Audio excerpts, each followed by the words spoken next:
Hello and welcome to the fourth and final video of the series, The Persian Empire, a video guide to the Iranian evidence of the OCR GCSE Ancient History. And today we're going to be looking at the material evidence for King Xerxes. So Xerxes is our next king of kings of the Achaemenid dynasty of Persia. Like his predecessor Darius I, he ruled the empire at its territorial apex. He ruled from 486 BC until his assassination in 465 at the hands of Artabanus, the commander of his royal bodyguard.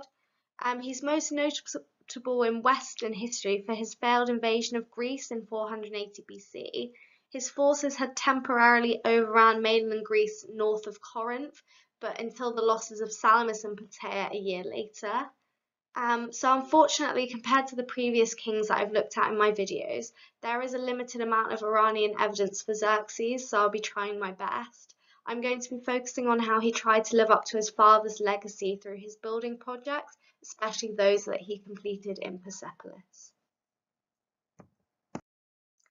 So there appeared to have been debates as to who would succeed Darius. Xerxes, Darius' son with Atossa, was therefore the chosen one. He strengthened the link back to Cyrus because of this link with Atossa. So when it comes to the evidence we have for Xerxes, in contrast to the reign of Darius, the non-Greek sources available, as I said before, are few. Scholar Zerai notices that knowledge of Xerxes' reign is almost totally confined to the western periphery of the empire due to the Greek sources. So evidence for the events of the latter year of his reign are sparse, and they're mainly conjectural because of his aggressive foreign policy towards the Greek lands. Classical sources depict Xerxes as a hubristic megalomaniac, but this is probably far from the truth. I do believe this myself, hence I've made this series focusing on as much Iranian evidence as possible. I want to try and stay away from the classical sources because I know that's what teachers will be covering a lot in class. So there are still a number of royal inscriptions similar to those Darius commissioned, and in these Xerxes presents himself firmly as continuing his father's legacy. And one key theme which the teaching guide would like teachers and students to focus on is that Xerxes promotes the fact that he has completed Darius' building projects as well as instituting new ones of his own. So I have here three images. We have the palace of Xerxes at Persepolis, which was a lot bigger than Darius's. We have the Gate of All Nations, and we also have the Hall of 100 Columns, which was started by Xerxes but unfortunately wasn't finished by him and had to be finished by his predecessor Artaxerxes. So the first piece of evidence I would like to focus on is the Gate of All Lands in the textbook, but I've always known it as the Gate of All Nations. So if it comes up as nations or lands, they are the same thing. So this structure consisted of one large room where the roof was supported by 4 stone columns with like L-shaped bases. So parallel to the inner walls, there ran a stone bench interrupted at the doorways, and each of the 3 walls had a very large stone doorway. There are a pair of massive balls secured to the western entrance, which you can see right here.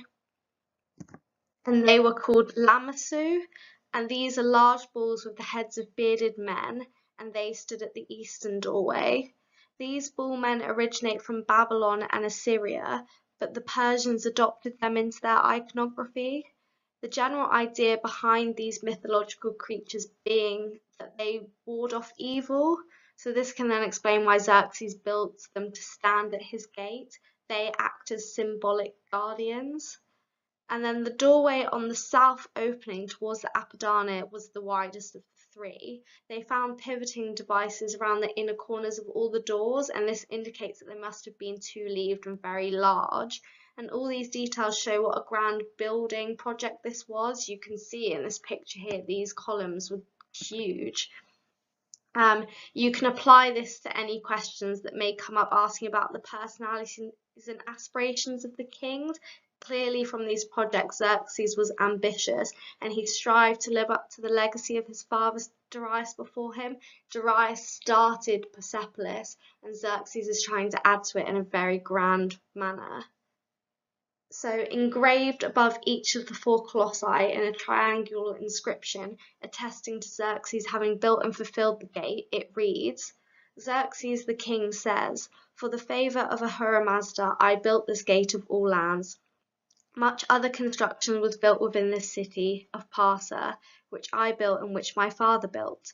Whatever good construction is seen, we built all that by the grace of Ahura Mazda." And this translation was taken from the OCR textbook.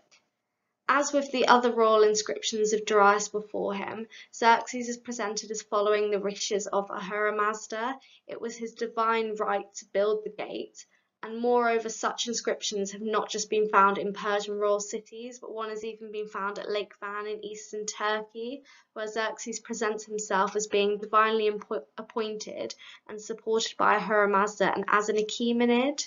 So for your next steps, I would probably look more closely at how Xerxes and Darius both use Ahura Mazda, because I myself find that there are many similarities between their inscriptions. They both use Ahura Mazda and they both make sure to call themselves Achaemenids, so you might want to have a little look at this yourself. So the next building project of Persepolis was the Palace of Xerxes, and in Persian this is called Hadis, which is the dwelling place. It was twice as large as that of the Palace of Darius, and a terrace connected the two royal mansions, which are not very far apart. Yet compared to the Palace of Darius, the House of Xerxes is really badly damaged. A likely explanation is that it received a special treatment when the Macedonian king Alexander the Great destroys Persepolis.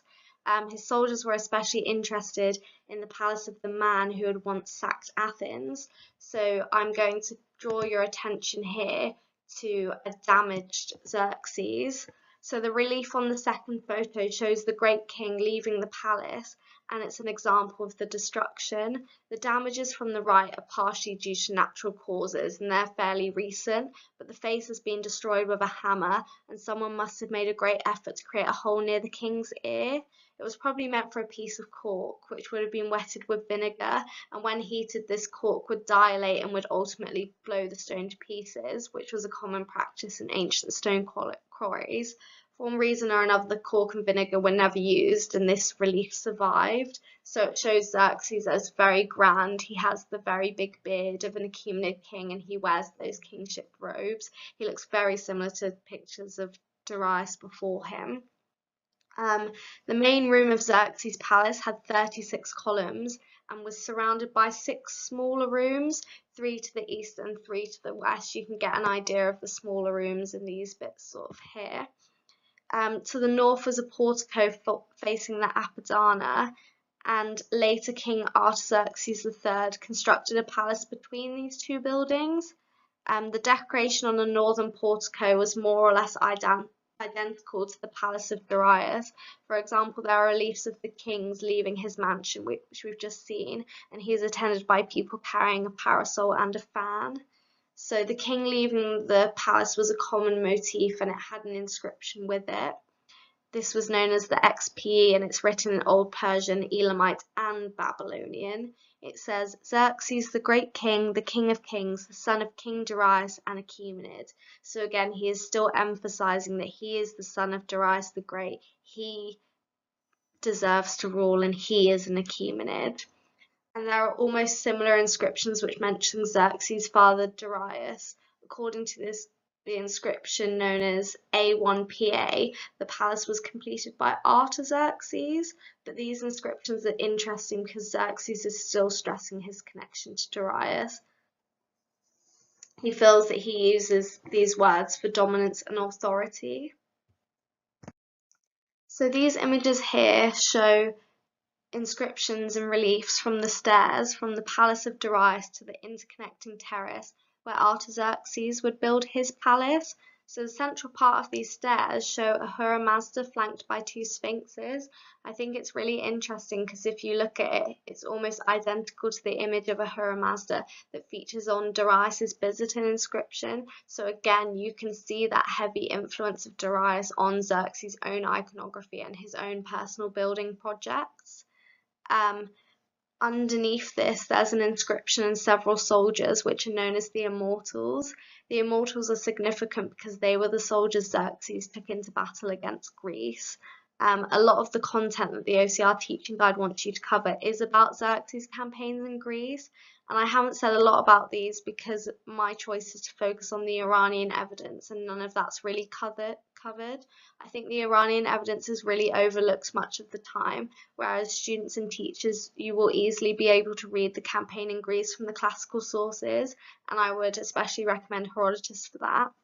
But I would advise that what you should do with these images and that classical text is study them and compare them to the descriptions you find in the classical sources. Do they appear any different? Do you get a different perception from them?